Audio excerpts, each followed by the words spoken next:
Assalamu alaikum guys, how are you all? This is my second video, and my first video was about what is language, and today is my second try to teach you. So kindly support me and subscribe my channel for more videos. I will make more videos about English literature, linguistics, and more about the parts of speech, etc. And let's come to the topic. And our topic, today's topic, is parts of speech. तो guys, parts of speech यानी कि एक sentence, एक जुमले का जो हिस्से हैं, जो उसकी ज़रूरी कैटेगरीज़ हैं, उनको हम पार्ट्स ऑफ स्पीच कहते हैं। और ये हर एग्ज़ाम, हर जगह पे ज़रूरी आते हैं और इनका आना बहुत ही ज़रूरी है। वैसे तो ये बेसिक चीज़ें हैं, लेकिन इनके मुताबिक मैं आपको कुछ ख़ास चीज़ें इनकी आसान अल्फाज में बताना चाहूँगा, ताकि आपको आसान अल्फाज में उसकी समझ आ जाए। तो पार्ट्स ऑफ स्पीच क्या है? Parts of speech are the primary categories of the words according to their functions in a sentence. यानी कि पार्ट्स ऑफ स्पीच बहुत ही बेसिक, यानी कि बहुत ही बुनियादी कैटेगरीज, वर्ड्स की कैटेगरीज हैं जो कि एक सेंटेंस में फंक्शन पैदा करती हैं, जो कि एक सेंटेंस का फंक्शन है। ठीक है। पार्ट्स ऑफ स्पीच यानी कि एक हमारी जो बोल चाल है, हमारी जो लैंग्वेज है, उसका हिस्सा है ये जो वर्ड्स हैं। तो जैसे ही हम आगे इनको पढ़ेंगे तो शायद आपको डिटेल्स में इनको मज़ीद समझाएंगे। तो पार्ट्स ऑफ स्पीच वैसे तो 8 ही शुमार किए जाते हैं। वैसे समटाइम आर्टिकल्स भी इनमें इंक्लूड किए जाते हैं और समटाइम्स नहीं किए जाते। तो हम आर्टिकल्स को अलग से देखेंगे। फ़िलहाल हम आज पढ़ते हैं नाउन, जो कि पहला पार्ट ऑफ स्पीच। उसके बाद दूसरा है प्रोनाउन, तीसरा है एडजेक्टिव, चौथा है वर्ब, पांचवा है एडवर्ब, एंड छठा प्रीपोजिशन, सातवां कंजक्शन, एंड आठवां इंटरजेक्शन। तो अब हम इनकी डिटेल्स में जाते हैं कि what is noun, what is pronoun, what is adjective, what is verb, adverb, preposition, conjunction and interjection. So let's move toward our topic. So guys, first of all we read about noun. आज हम जानते हैं कि noun क्या है। Simple और सादा अल्फाज में हम कहेंगे तो किसी भी चीज़ को, नाम को हम नाउन कहते हैं।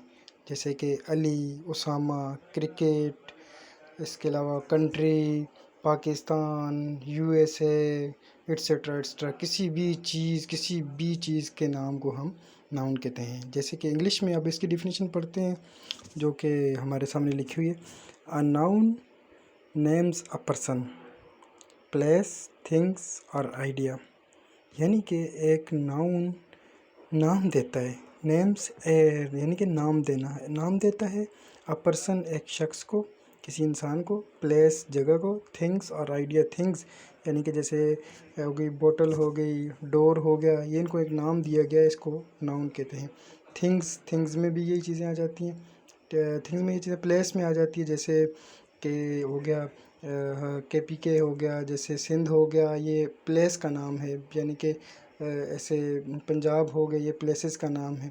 आइडिया सोचना हो गया। थिंक, ये भी एक नाउन है, सोचना, मतलब एक उसमें आ जाता है। ये वर्ब है, वैसे सोचना वर्ब है, लेकिन थिंकिंग को अगर हम यूज़ करें तो ये उसका नाउन में आ जाएगा, जेरंड नाउन में इसका आ जाएगा।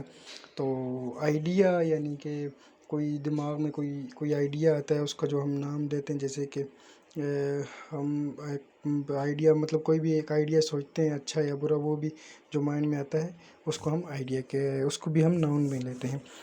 Examples pen, book, teacher, student, daughter, Mary and etcetera examples. Teacher gives us a lot of homework. जो नाउन बेसिकली बहुत इजी है। तो इसकी डेफिनेशन तो बहुत सादा अल्फाज में यही है कि किसी भी चीज़ का नाम, जगह, शख्स या फिर किसी पर्सन या किसी सोच, किसी आइडिया का नाम, जिस चीज़ का भी नाम होगा वो नाउन ही होगा।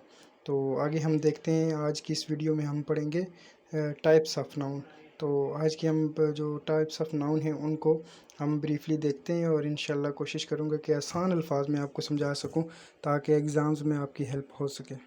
So guys, here are the types of noun.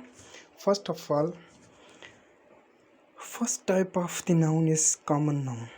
As you can understand from the name common, it's a general for everything, for many things, for group of things.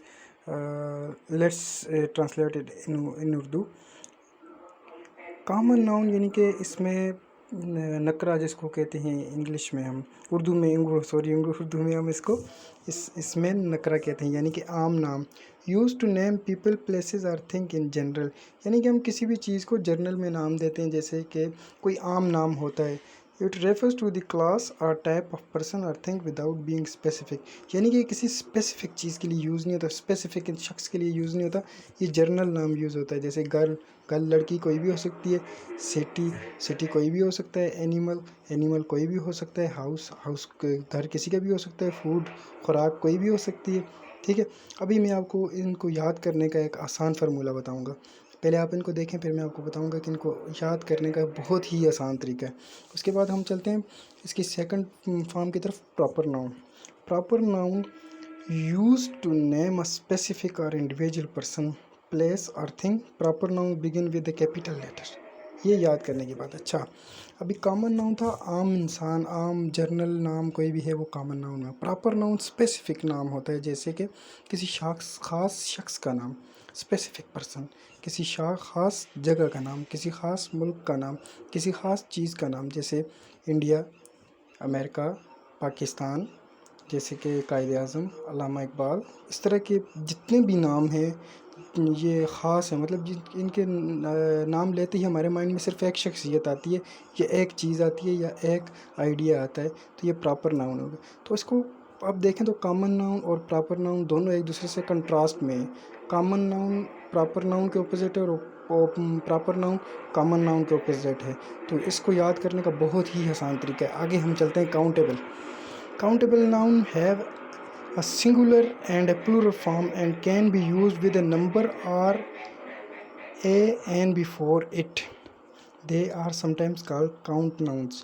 Countable basically इसको हम नाम पढ़ते हैं तो हमारे mind में फ़ौरन जाता है कि काउंट, यानी कि काउंटिंग से मुतालिक जब भी कंसेप्ट हमारे माइंड में आता है तो हम फ़ौरन सोचते हैं कि ये कोई गिनने वाली चीज़ होगी, किसी चीज़ को हम काउंट कर सकते होंगे। तो ऐसी चीज़ को, ऐसे नाउन जो कि गिनने के लिए यूज़ होते हैं, मतलब जो गिने जा सकते हैं, ऐसे नाम। अभी हम बोलेंगे कार, डेस्क, कप, हाउस, मतलब कप कितने भी हों लेकिन हम उनको गिन सकते हैं। वो क्वांटिटी में नहीं है कि हम उनको गिन ना सकें, या उनकी मिकदार नहीं है, बल्कि ये उनकी क्वांटिटी है जिसको हम गिन सकते हैं, उनकी मिकदार नहीं है कि जिसको हम गिन ना सकें। ठीक है, तो ये तो बहुत ईजी है कि वो नाम जिनको हम गिन सकें, ए कार, एन कार, नहीं सॉरी, एन एलिफेंट, इस तरह के हो गए। 2 डेस्क, 3 डेस्क, 4 डेस्क, ये मतलब काउंटेबल हैं। मैनी डेस्क, लेकिन वो काउंटेबल हैं। तो अनकाउंटेबल में आ जाता है कैन नॉट बी काउंटेड, ये काउंटेबल के ऑपोजिट आ जाता है। जैसे कॉमन नाउन प्रॉपर नाउन के ऑपोजिट था, वैसे ही countable noun uncountable noun countable noun के ऑपोजिट है। They often refer to substances liquid in abstract ideas, they are sometimes called mass nouns. ये मिकदारी होते हैं, लिक्विड्स होते हैं, मादे होते हैं, सब्सटेंसेस यानी कि मादे होते हैं, यानी कि ऐसे मैं आपको बता दूं कि इनको हम काउंट नहीं कर सकते। जैसे would, milk, air, happiness, sadness वगैरह, ये सारी चीज़ें हम काउंट नहीं कर सकते। किसी की खुशी, किसी का गम, हम हवा को नहीं काउंट कर सकते, मिल्क को नहीं काउंट कर सकते। हम उसको मैयर तो कर सकते हैं लेकिन उसको काउंट नहीं कर सकते। तो इस तरह के जो नाउन्स होते हैं वो अनकाउंटेबल नाउन्स होते हैं। इसी तरह के वाटर आ गया, वाटर को हम काउंट नहीं कर सकते, ठीक है, अनकाउंटेबल। आगे बढ़ते हैं गाइस कंक्रीट नाउन की तरफ। Refer to people or things that exist physically and that at least one of the sense can detect. Guys यहाँ पे तो वो कहता है कि to the things that exist physically, वो चीज़ें जो कि फ़िज़िकली मौजूद हों, जिनकी फ़िज़िकली हम देख सकें, जिनको महसूस कर सकें।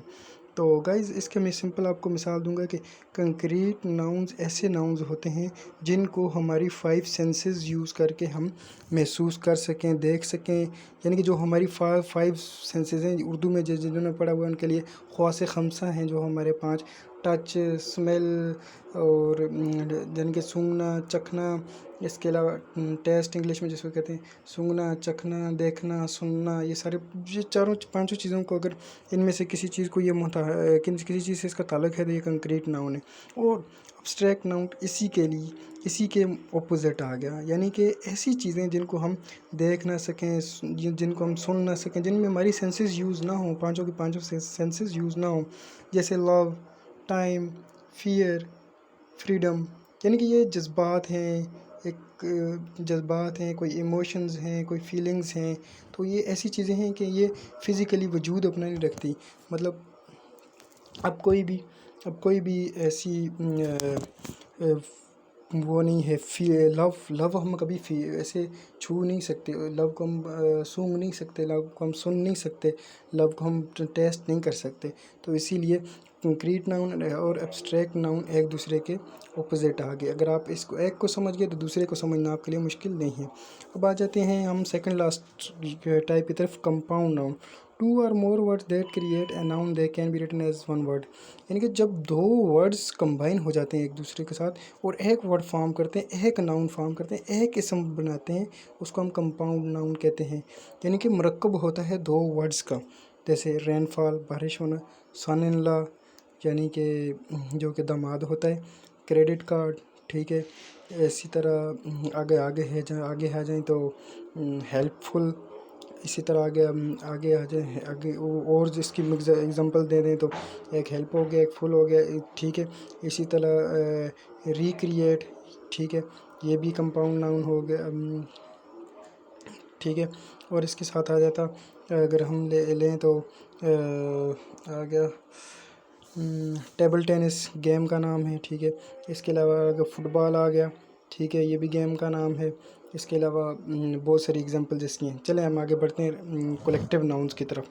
तो हमारी लास्ट टाइप ऑफ नाउन है collective noun. Collective noun refer to a set or group of people, animals or things. They are often followed by of plural nouns. ये गाइस इसमें कलेक्टिव नाउन ऐसा होता है कि हम बहुत सारी चीज़ों को इकट्ठा करके ना, जब हम बंच ऑफ किसी चीज़ का बोलते हैं ना, तो उसमें हम इसको कलेक्टिव नाउन कहते हैं। कलेक्टिव नाउन को समझने के लिए इसका आसान हल मैं आपको बताता हूँ कि कलेक्ट करने को क्या मतलब होता है, इकट्ठा करना, जोड़ना। तो जब हम बहुत सारी चीज़ों को इकट्ठे एक नाम से पुकारते हैं ना, तो वो कलेक्टिव नाउन कहलाता है। जैसे कि टीम में खिलाड़ी तो बहुत सारे होते हैं, ठीक है। क्रिकेट में 11 खिलाड़ी हैं, लेकिन उसको हम एक सिंगल नाम देंगे जो कोई होगा टीम, लेकिन वो जो टीम नाम होगा वो होगा कंपाउंड नाम, ठीक है। इसने पाइल दिया हुआ है, स्टैक, फ्लॉग, बंच, वो जो मिसालें सारी मैंने दी। इसके अलावा मैं आपको बताता हूँ आर्मी हम सिंगल नाम बोलते हैं, ठीक है, लेकिन उसमें आर्मी में सोल्जर्स कितने ज़्यादा होते हैं, मतलब कितने ज़्यादा वो कलेक्टिवली हम कह रहे होते हैं। बहुत सारी चीज़ों को हम एक नाम दे के कलेक्टिवली कह रहे होते हैं। क्लास हो गई, क्लास में कितने स्टूडेंट्स होते हैं, हम फिर भी उनको कलेक्टिवली क्लास ही कहते हैं। इसके साथ ही आगे हम इसकी एग्जांपल देखें तो ऐसे देखें तो हाँ, इस बहुत सारी एग्जांपल्स हैं गाइस। अगर हम उन पर बात करने आए तो यहाँ पे बहुत ज़्यादा सारी एग्जांपल्स मौजूद हैं। जैसे आपको मैं बता देता हूँ कि जैसे हम चिड़ियों का घोल होता है, उसको हम बोल देते हैं कि चिड़ियों का घोल।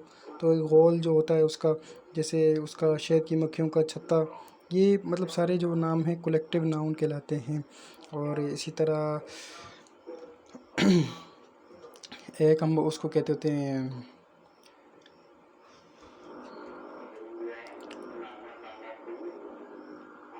झुंड होता है दरख्तों का, ठीक है।